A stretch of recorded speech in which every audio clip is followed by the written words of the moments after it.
J'ai guéri de mes crises d'angoisse. Enfin, ça c'était pendant 3 ans. Et puis cette année elles sont revenues, sans trop que je comprenne pourquoi. Et puis en faisant ma 40e crise d'angoisse de l'année, je me suis dit il est hors de question que je vive ça à nouveau.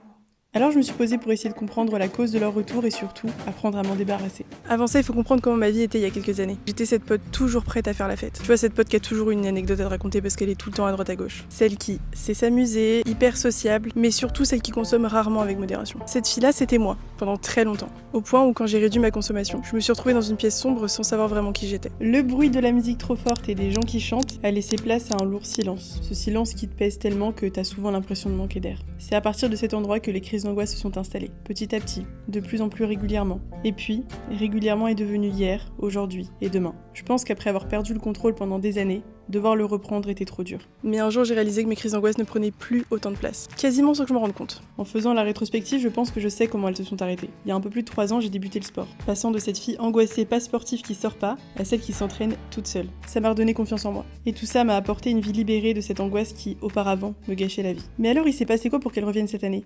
J'ai pas vraiment compris. Je continuais pourtant le sport. Alors pourquoi l'angoisse revenait de plus en plus ? Est-ce que j'étais finalement programmée pour rester angoissée ? Janvier, février, mars. Plus les mois passaient, plus j'étais envahie d'une peur. La peur que ma vie s'arrête sur une sensation de ne pas avoir assez vécu. La peur de ne plus exister qu'en souvenir pour les autres. La peur de mourir finalement. L'angoisse devenait de plus en plus grande. Et si j'avais un problème de santé ? Et si un de mes organes était en mauvais état ? Et si... Bref, tu vois peut-être de quoi je parle. C'était devenu invivable à nouveau. Je me réveillais avec l'angoisse d'avoir une crise d'angoisse. Et c'est là que je me suis dit qu'il était hors de question que je revis ça tous les jours. Hors de question. Alors j'ai essayé de comprendre quand, comment et pourquoi ça venait. Pourquoi elles étaient revenues alors que je pensais avoir de bonnes habitudes. Des bonnes habitudes ? Attends, je vais au sport, je mange à peu près bien, mais après, est-ce que j'ai vraiment des bonnes habitudes de vie ? Mais si jamais c'est pas le cas, est-ce que ça m'aiderait dans mes angoisses de les changer ? J'ai déjà lu des tas de livres sur le développement personnel et je sais comment ça marche. Sois positive, change tes habitudes et tu trouveras le bonheur. Bon oui, d'accord. Mais les crises d'angoisse, tu le sais sûrement, sont incontrôlables. Elles viennent sans qu'on comprenne vraiment pourquoi sur le moment. Pourtant, j'avais réussi à faire disparaître les miennes pendant 3 ans. Alors, c'est qu'il y avait forcément un moyen pour qu'elles s'en aillent vraiment. Mais lequel du coup ? J'ai donc fini par me repencher sur ces fameux livres de développement personnel. Je devais savoir si mes habitudes y étaient pour quelque chose finalement. Sport plusieurs fois par semaine, ok. Ne pas scroller, pas ok. Manger des aliments sains et non transformés, pas ok. Dormir 8 heures par nuit, pas ok. Lire tous les jours, pas ok non plus. Et plus je me penchais sur ma vie, plus je réalisais qu'il y avait plein de petites habitudes que je pouvais changer.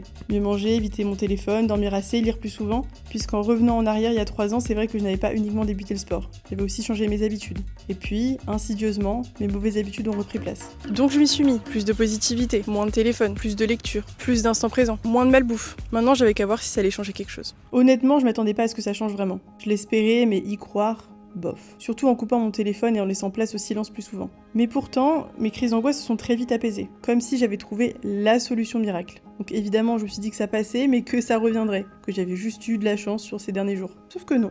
À l'heure actuelle, elles sont toujours pas revenues. Reprendre en main quelques habitudes basiques m'aurait finalement sauvée. Même si, pour être honnête, je pense que la vraie problématique se cachait derrière mon incroyable temps d'écran. On réalise pas toujours l'impact négatif que l'abus d'écran peut avoir sur nous. Je m'en rendais pas autant compte avant de diminuer et de voir mes crises d'angoisse s'arrêter. Alors oui, les crises d'angoisse peuvent avoir de nombreuses causes, mais reprendre en main ces habitudes peut les réduire, voire même les supprimer. Enfin, pour le savoir vraiment, c'est à toi de tester.